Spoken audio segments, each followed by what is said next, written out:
Dear students, in the previous class we were studying about what is Indian secularism.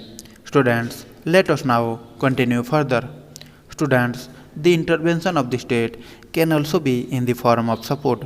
The Indian Constitution grants the right to religious communities to set up their own schools and colleges. जो states होते हैं वो intervention या हस्तक्षेप करने के साथ साथ सपोर्ट भी करते हैं। इंडिया के कॉन्स्टिट्यूशन कुछ रिलीजियस कम्युनिटीज को अधिकार दिया है कि वो अपने स्कूल्स और कॉलेजेस एस्टैब्लिश कर सकें। मतलब कोई भी धार्मिक समुदाय हो जो अपनी एजुकेशनल इंस्टीट्यूशन जैसे कि स्कूल्स और कॉलेजेस ओपन करना चाहते हैं तो वो बिल्कुल ओपन कर सकते हैं। It also gives them financial aid on a non preferential basis. साथ ही साथ उसी रिलीजियस कम्युनिटीज को फाइनेंशियल हेल्प या आर्थिक सहायता भी प्रोवाइड किया जाता है। Students, here is a question in what A Indian secularism different from that of other democratic countries.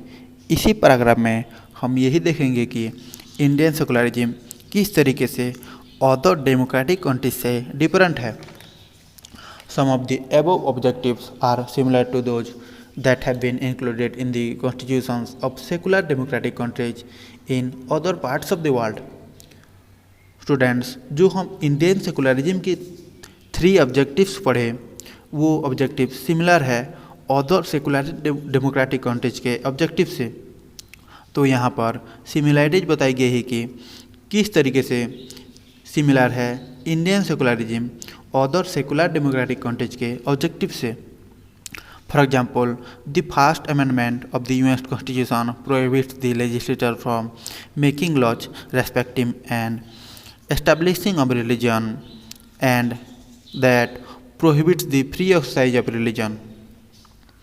For example, जब यूएस कॉन्स्टिट्यूशन का फर्स्ट अमेंडमेंट हुआ था, मतलब जब यूएस कॉन्स्टिट्यूशन का पहली बार संविधान को संशोधन किया गया था, उसमें लेजिस्लेचर को साफ साफ मना किया गया था कि वो ऐसे लॉज नहीं बनाएंगे जिन लॉज में कहीं पर एक रिलीजन को फेवर दी गई हो, या फिर ये ऐसे लॉज नहीं बनाएंगे जहाँ पर अमेरिका का रिलीजन क्या है ये बताया जाए।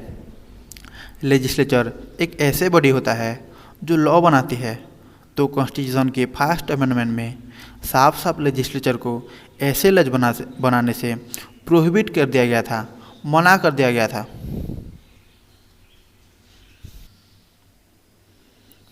What is meant by the word establishment is that the legislature cannot declare any religion as official religion. यहाँ पर जो वर्ड एस्टेब्लिशमेंट मेंशन हुआ है उसका मतलब है लेजिस्लेचर जो लॉज बनाएंगे उसमें वो एक पार्टिकुलर रिलीजन को ऑफिशियल रिलीजन के हिसाब से डिक्लेयर नहीं कर सकते हैं। Nor can they give preference to one religion. In the USA, the separation between the state and religion means that neither the state nor religion can interfere in the religious affairs of one another. ना ही USA में एक particular religion को preference दिया जाता है। USA में जो states और रिलीजन्स के बीच में जो सेपारेशन है उसका मतलब है ना ही स्टेट ना ही रिलीजन एक दोनों के अफेयर्स में इंटरफेयर कर सकते हैं। स्टेट को रिलीजन से कोई मतलब नहीं है और रिलीजन को स्टेट से कोई मतलब नहीं है। Students, there is one significant way in which Indian secularism differ from the dominant understanding of secularism as practised in the United States of America. यही एक मेजर डिफरेंस देखने को मिलता है इंडियन सेकुलरिज्म में और अमेरिकन सेकुलरिज्म में, क्योंकि ऐसी चीज़ हमारे इंडियन सेकुलरिज्म में नहीं है। This is because unlike the strict separation between religion and the state in American secularism, in Indian secularism the state can intervene in religious affairs. American secularism में religion को state से पूरी रूप से strictly अलग कर दिया गया है, लेकिन इंडियन सेकुलरिज्म में स्टेट रिलीजियस अफेयर्स में इंटरवेन कर सकती है, हस्तक्षेप कर सकती है। जब धर्म के नाम पर किसी के फंडामेंटल राइट्स को छीना जाता है तब स्टेट इंटरवेन करती है। हमने अनटचेबिलिटी का एग्जाम्पल पढ़ा। अनटचेबिलिटी में लोअर कास्ट के लोगों का फंडामेंटल राइट्स को छीना जा रहा था, तो उन फंडामेंटल राइट्स को बचाने के लिए स्टेट इंटरवेन करता है। Students, you have read about how the Indian Constitution intervened in Hindu religious practices in order to abolish untouchability in Indian secularism. Though the state is not strictly separate from religion, it does maintain a principal distance behind a religion. हमने पढ़े थे कि Indian constitution untouchability को abolish करने के लिए Hindu religious practices में intervene किया था।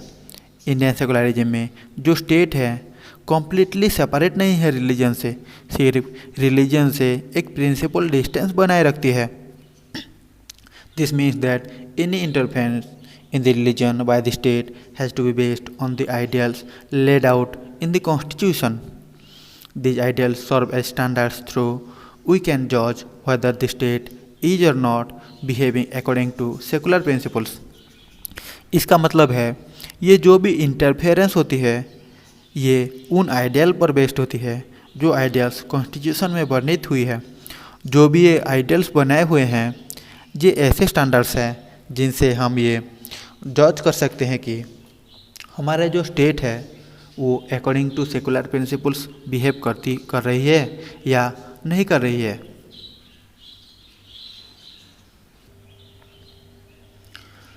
Students, the Indian state is secular and works in various ways to prevent religious domination. The Indian Constitution guarantees fundamental rights that are based on these secular principles. Indian state एक secular state है। ये state बहुत सारे veg अपनाई हुई हैं जिससे religious diminishing को प्रिवेंट किया जा सके। इंडियन कॉन्स्टिट्यूशन ये गारंटी प्रदान करती है कि जो फंडामेंटल राइट्स है वो इन्हीं सेकुलर प्रिंसिपल्स पर बेस्ड है।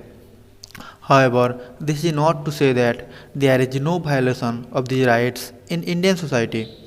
ऐसा नहीं है कि जो ये राइट्स हमें मिले हुए हैं इसका वायोलेशन नहीं होता है, बिल्कुल इसका भी वायोलेशन होता है। इसकी वजह से हमको कॉन्स्टिट्यूशनल मैकेनिज्म की ज़रूरत होती है ताकि ये जो वायोलेशन है इसको होने से बचा जा सके। The knowledge that such rights exist make us sensitive to their violations and enable us to take action when this violation take place.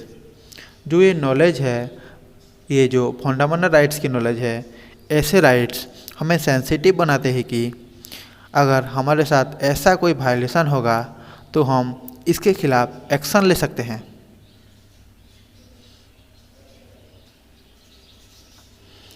Students, let us know about what is pledge of allegiance in America. ये America में pledge of allegiance क्या होता है उसको जानते हैं। Students, in the United States of America, most children in government school have to begin their school by reciting Pledge of Allegiance. This pledge includes the words under God.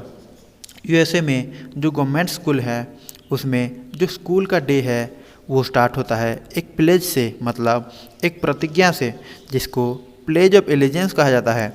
Allegiance का मतलब है निष्ठा, तो प्लेज ऑफ एलिजेंस का मतलब है निष्ठा की प्रतिज्ञा।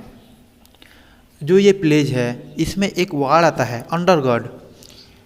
60 साल पहले ही इसको एस्टेब्लिश किया गया था कि ये जो फ्रेज है अंडर गॉड, अगर आपके रिलीजन से या आपके रिलीजियस कम्युनिटी से कॉन्फ्लिक्ट करता है तो आपके पास पूरा राइट है कि आप ये वर्ड बिल्कुल रिसाइड ना करें। लेकिन इतनी फ्रीडम देने के बावजूद भी बहुत बार इस चीज़ को चैलेंज किया गया है और चैलेंज करने वाले लोग ये कहते हैं कि जो फर्स्ट अमेंडमेंट में स्टेट का और रिलीजन का कंप्लीट सेपरेशन है वो इसको वायलेट करता है। Students, now you can see the photo. इस फोटो में देख सकते हो कि कैसे यूएसए के गवर्नमेंट स्कूल के बच्चे प्लेज ऑफ एलिजेंस कर रहे हैं। You can see it clearly.